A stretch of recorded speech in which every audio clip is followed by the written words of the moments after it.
Hi, I'm Kenny Gassner. Thank you for joining me on this continued read of Evolving Behind the Water by Fred Huckabee. It is January 16th, 2026, where I'm narrating this book to you from my home here in Los Angeles.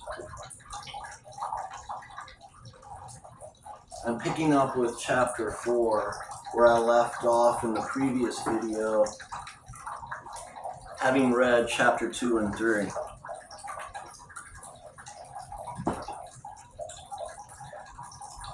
So Hector, the main character here, 64 years old, is lost in the jungle somewhere in Colombia, South America. He's just notified his son, Garrett, who's in North Carolina, Georgia, along the Appalachian Mountains, and he's notified the family. And aviation. So chapter 4, Hector is lost in the jungle.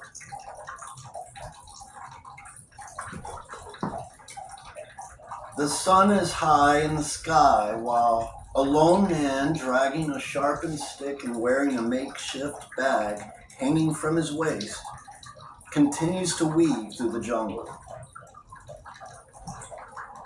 Drenched in sweat and wearing a dirty bandage, he seems oblivious to the jungle sounds and the insects swarming around him. As the hours pass, seemingly unaware that he has left the stream, Hector continues to move. After 2 days of walking and eating only a few berries, he's growing even weaker. He finally sits down and reaches for the gourd containing his water. Turning it up to his mouth, he drains the remaining water, which amounts to less than 3 spoonsful. He hears a swish just ahead of him and sees a huge snake disappear into the brush. By now, he has grown used to seeing snakes and doesn't jump every time that he sees one, as long as it's not too close to him. Brushing away the flies and mosquitoes, he picks himself up and continues onward. The sun has dropped past midday and the air is thick and hot, although he's sheltered from the direct sun by the canopy of trees that's still covering everything. He tries the gourd again, but this time only a few drops emerge from it. Even the sweaty clothes have dried out and he's not sweating so much.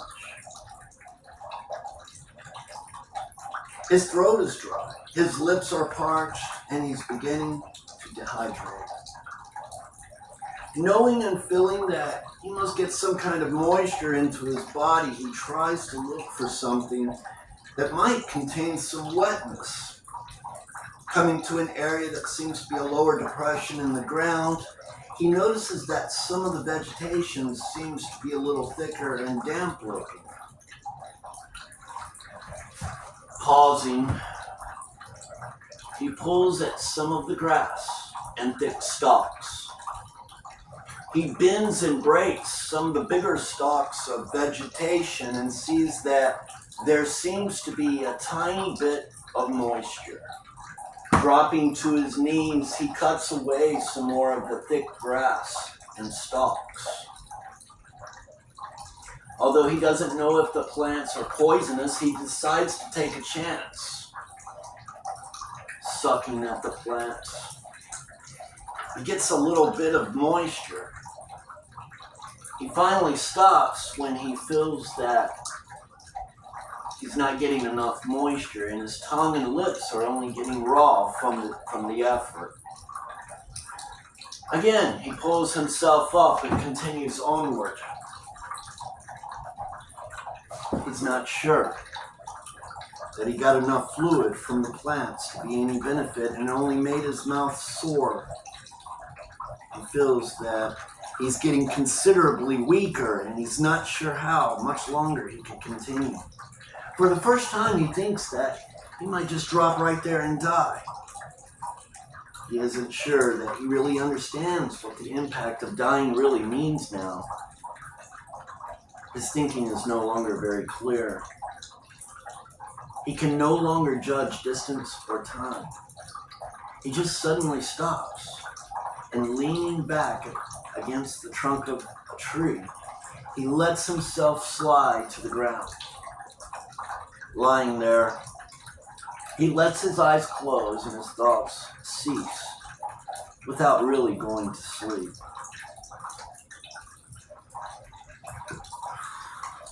He isn't sure how long he's actually been here when he begins to hear a huge racket. It seems to be like 1,000 birds in a large flock. With his consciousness returning and without bothering to move, he opens his eyes and sees the source of the huge commotion. Above him in a tree, only about 25 yards away, is a tree full of parrots of all colors, which are screeching, flapping, and fighting over something in the tree. Lying on his back with his eyes half closed, he can see and hear things falling from the tree.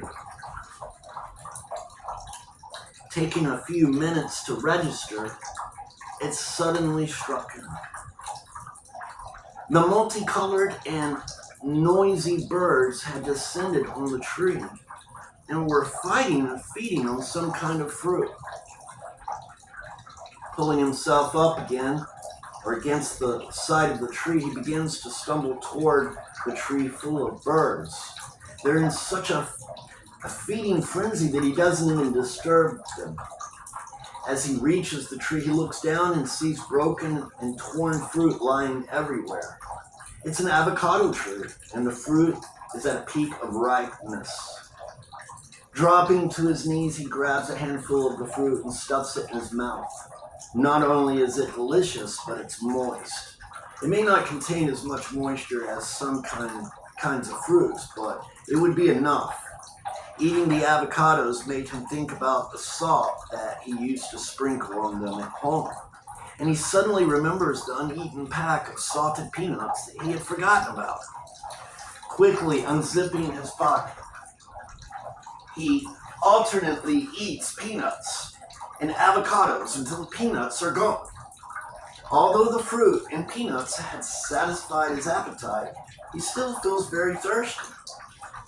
He probably got enough moisture to help survive momentarily, but he still needs some more water. With his senses returning now, and he got a bit of nourishment, he looks around at the area.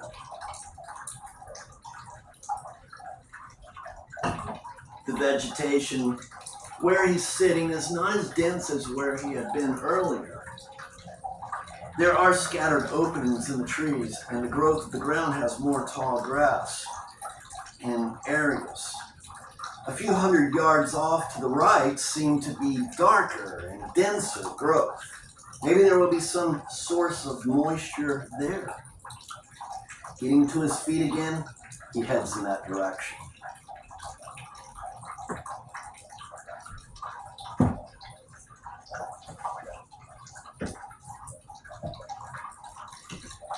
As he enters the darkness beneath the dense trees, he looks wearily around.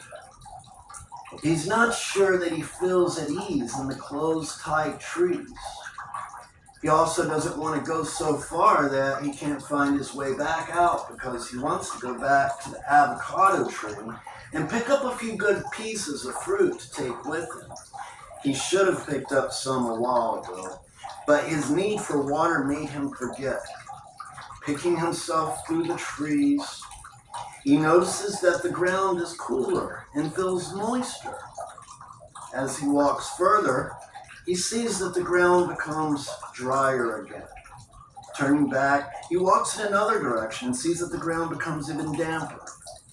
Carefully watching, he follows the ground where the dampness is greatest. The vegetation is also damper, and he can feel it. As he stops to feel the almost wet ground, he hears a low trickling of water. Moving forward with some apprehension, he sees straight ahead a small pool of water, and at the same time, a large spotted cat facing him. With a threatening snarl, the ocelot faces off and crouches. Startled but desperate, Hector bangs his spear that he's carrying against a tree, squares himself with the point held toward the aggressive cat, and screams loudly. For a brief moment, the two face each other, but the big animal whirls around and disappears into the dark undergrowth. Moments later, still holding his spear in a defensive position, Hector feels his legs begin to tremble. His legs almost buckle. But he stumbles forward and, still looking around cautiously, he squats down and reaches into the pool with one hand for a quick drink of water. With the spear still held in his right hand and drinking scoops of water with his left hand, he continues to drink the cool water. The small pool is no more than 5 feet across and is being fed by a very small stream at one end. Looking up the stream, Hector sees that it appears to be bubbling from the ground only about 10 feet away.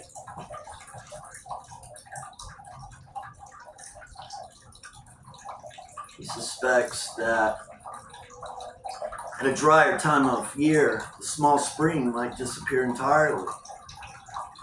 It's all that he will need for now.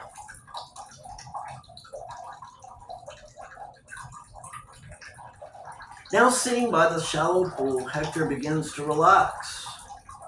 He finally quenches his thirst, but still is very cautious. The ocelot gave him a scare, and he's unsure if it might come back. Filling his gourd canteen, he washes his face, head, and neck. As he washes his neck, he feels the soreness. It's no longer bleeding, but it feels hot and swollen. He has an uneasy feeling about it, wishing that he could clean it more thoroughly. He's not sure how well it's healing.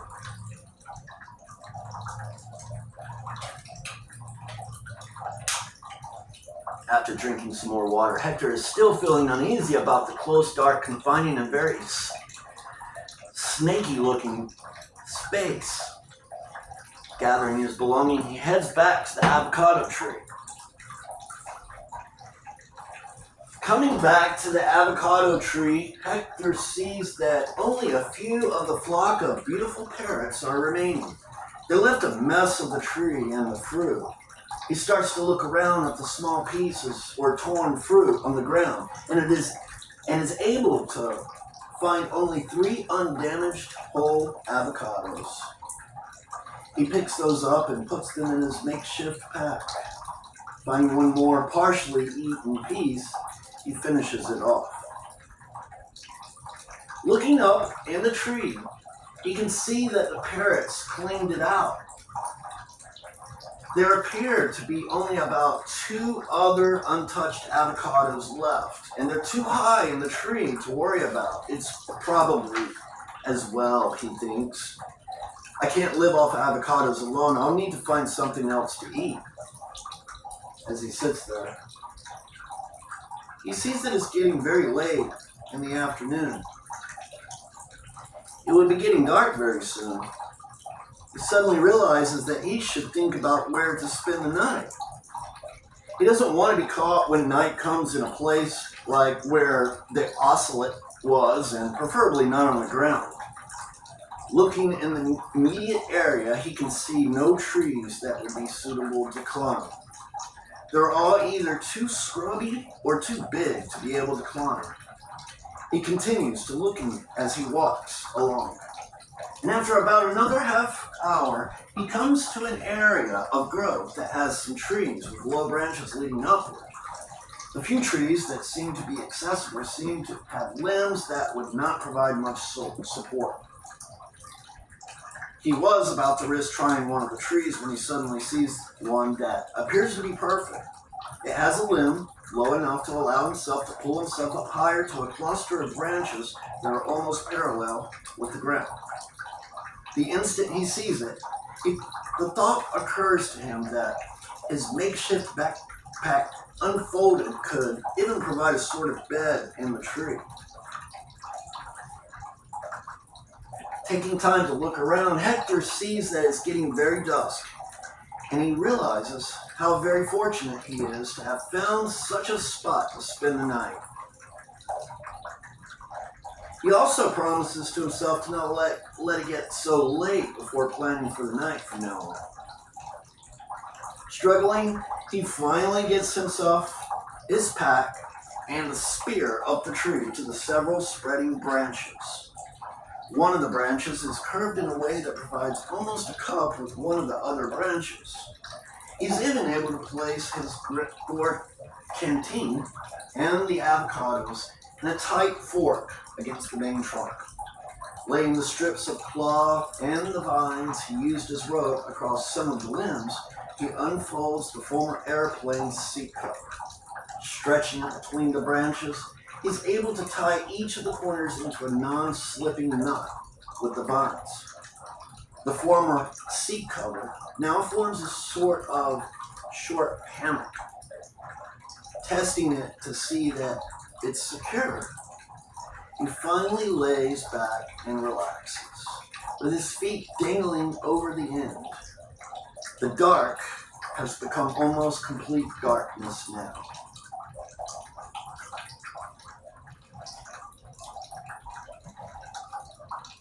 As he lay in the makeshift hammock in a tree somewhere in an unknown stretch of jungle in South America, Hector thinks about all that has transpired in the last 2 days.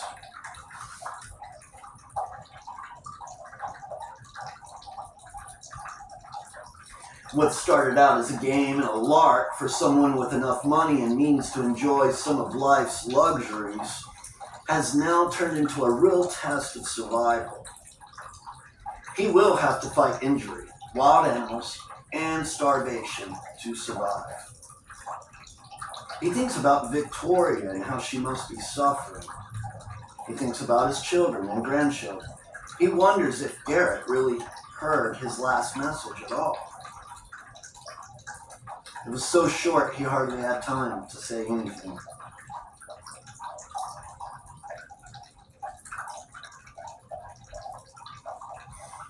As tired as he is, Hector is finding that he's having trouble sleeping. His muscles ache and his neck wound is throbbing. After about an hour, he feels an uncomfortable tightness in his stomach. He shifts to ease the pain, thinking that it's a gas pain, and then feels a small gurgle in his lower stomach. Oh no, I'm going to have to make a bathroom call. Ignoring it for a while, he continues to lie on his back, looking at the night sky through the trees. As the pain grows stronger and the gurgling gets louder, he decides that he can ignore it no longer. He determines that he's not about to leave the tree now. After twisting himself into a position which will allow him to remove his trousers and not fall from the tree at the same time, he manages to relieve himself, spraying everything in the world. Pity some poor ocelot trying to climb into this tree now, thinks Hector. It would probably wonder what kind of human skunk inhabited this tree. This may be my best weapon yet.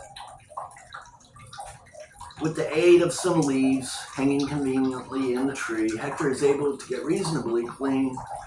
Now feeling weaker than before, he realizes that this could be a serious problem. He thinks maybe it's a one-time thing, but if the diarrhea continues, he could become seriously dehydrated. Feeling the mosquitoes buzzing, Hector realizes he no longer has the protective coating of mud on his face and neck. Turning his jacket upside down, he manages to cover his face and neck. With his swollen neck burning and the mosquitoes buzzing, he tries vainly to go to sleep. His stomach begins to gurgle again. Continuing on with chapter 5, into chapter 5, that is chapter 4. Lost in the Jungle. Chapter 5, Family, Friends, and the Search. So back to Garrett and their family.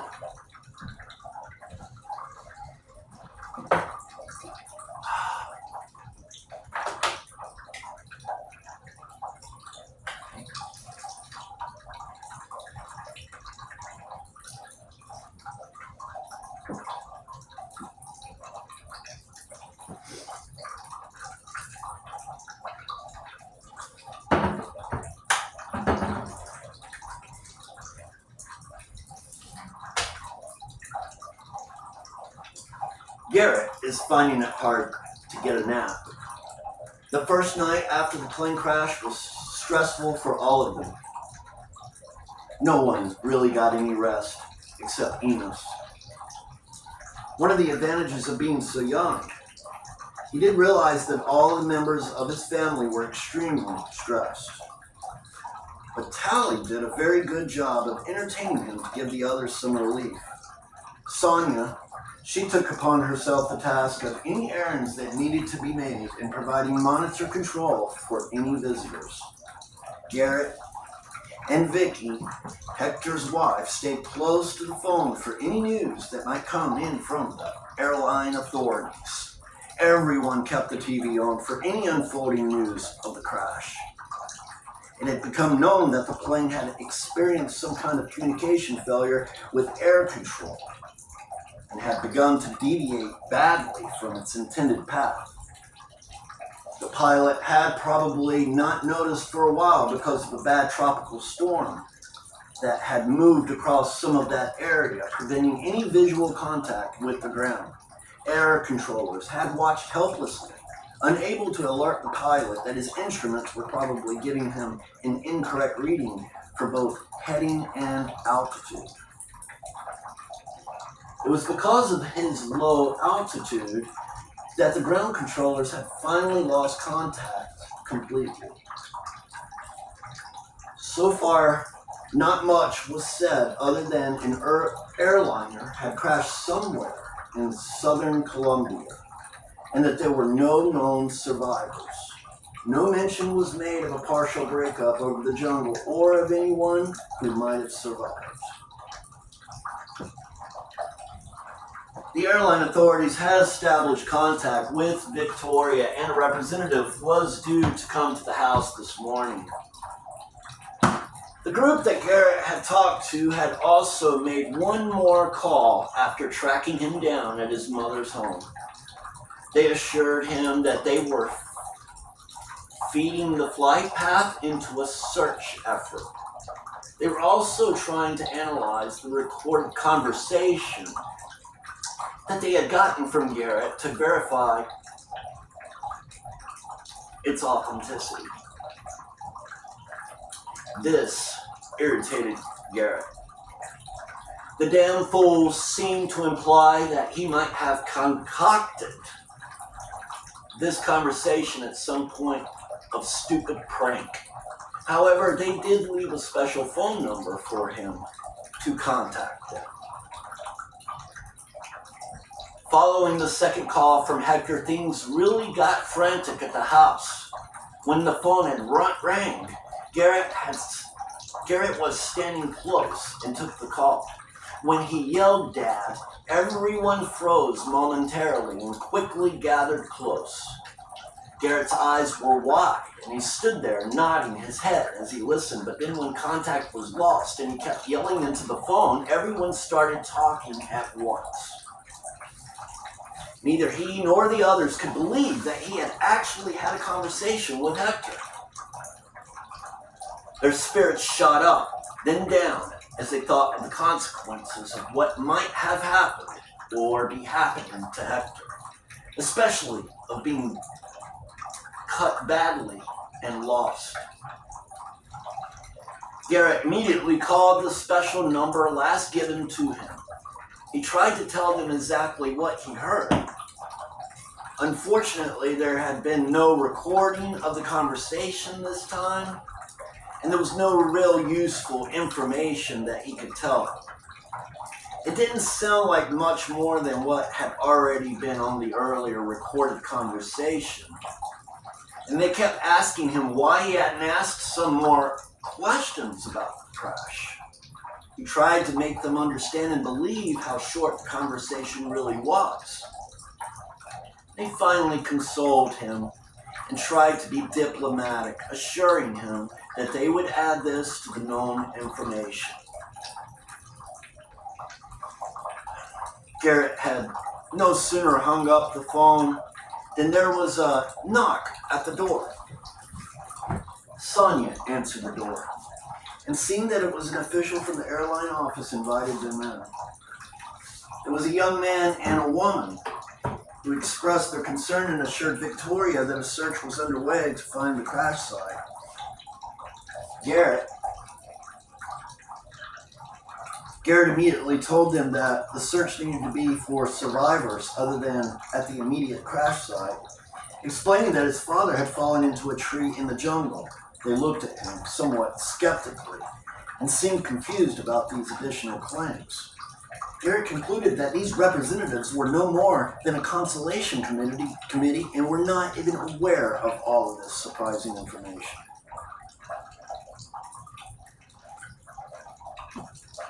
After leaving some more phone numbers to contact for information and request for the family to attend a special session for passenger family members, the two representatives left.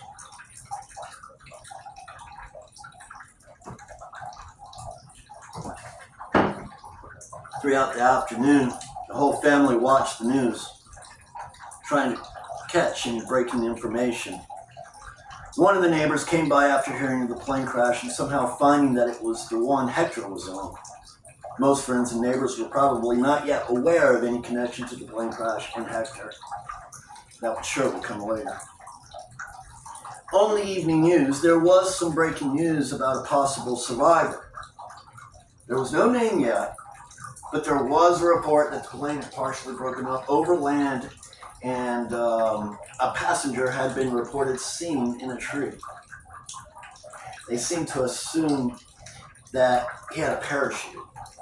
Speculation became rampant about how he had managed to bail out.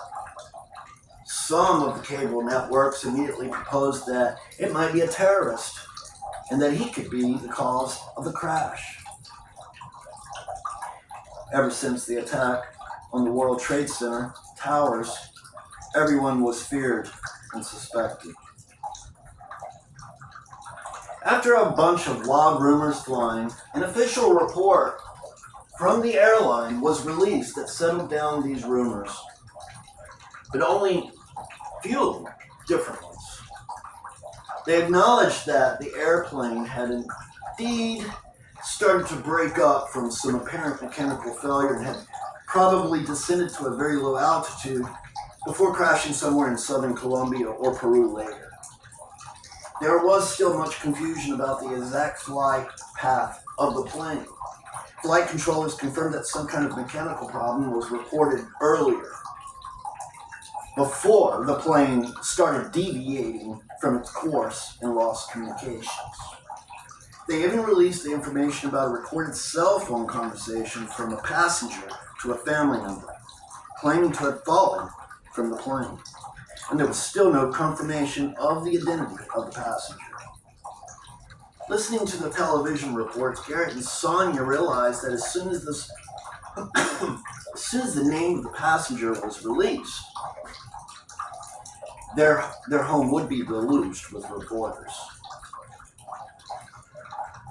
There were 2 search efforts underway. The prime target was in southern Colombia. and a secondary search effort had been set for the border area of Peru. It was determined that the pilot had been off course before crashing and had far overflown the distance as well as direction. Therefore, the search for Hector's departure from the plane was in the wrong area. What they had not known was that after hitting the trees, the plane had turned back sharply north in an effort to return to where the pilot thought Cali would be located.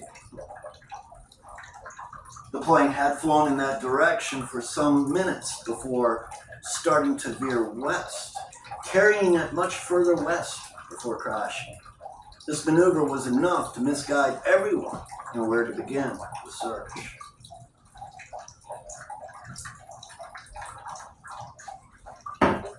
The next several days were very stressful. Neighbors and friends had finally learned that Hector was a passenger of the doomed plane. Word was finally released about the identity of the passenger that was rumored might be a survivor. This brought the news media out. Garrett made a short statement to the press, restating the details of the recorded conversation that had already been released by the airline company. It kept Sonia busy greeting friends and diplomatically turning away people that were only curious. Being diplomatic was a very good achievement for Sonia. Fortunately, nobody actually tried to be intrusive, except for one freelance reporter who kept nosing around outside of the house. Sonia saw him sneaking around to a side window with a camera. When he raised his face over the open windowsill to peer inside, Sonia was ready with a blast of water from a water hose right in the face. As he fell backward, she followed him through the window with a water hose, jamming it in his face again as he tried to regain his footing. He retreated quickly, coughing, spitting, and cursing. Using the special contact number he had been given, Garrett talked a couple more times to the control center where the rescue efforts were organized. He knew that there was an honest search effort being made for Hector based on where they thought he might be. However, without any visible crash evidence, there was very little more they could do except keep searching with a predetermined path. They seemed to ignore the information about the second call, almost treating it like it was Garrett's delusion. Any effort by Garrett to press the issue only brought a shrug and a statement that there was no way to confront it. And that is the completion of chapter 5.